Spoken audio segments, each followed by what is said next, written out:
Noel mang đe tớ pu ra rằng linh giang bao cây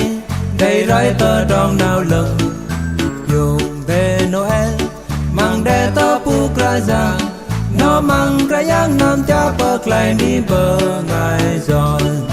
dùng để dâng bờ nè cái giang lên tên sư mềm các con bờ ngay bên sự chúa đấng lên thì dùng để Noel rằng Giêsu chúa nào tờ Bethlehem làm ba rơ mò sư bình dùng để Noel còn bỏ cây tay chúa nằm dùng để sự lép lê lăng cơ pal chúa tờ tè đàng dùng để dâng bờ nè cái giang lên tên sư mềm các con bờ ngay bên sự chúa đấng lên thì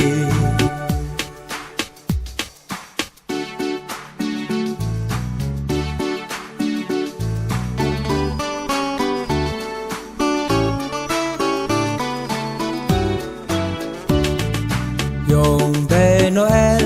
mang đe tớ pu ca giang linh giang bao cây để rơi tơ trong nào lưng dùng để Noel mang đe tớ pu ca giang nó mang cái giang nam cha bậc lại đi bờ ngài rồi dùng để dâng bờ nè cái giang lên tên sư mềm các con bờ ngay bên sự chúa đấng lên thì dùng để Noel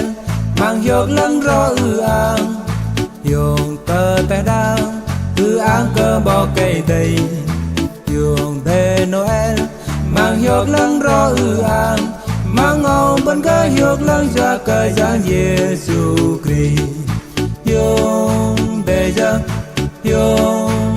dâng bờ nè cái giang lên tên sư mềm các con bờ ngay bên sự chúa đấng lên thì dùng để dâng bờ nè cái giang lên tên sư mềm các con bờ ngay bên sự chúa đấng lên thì sư mềm các con bờ ngay bên sự chúa đấng lên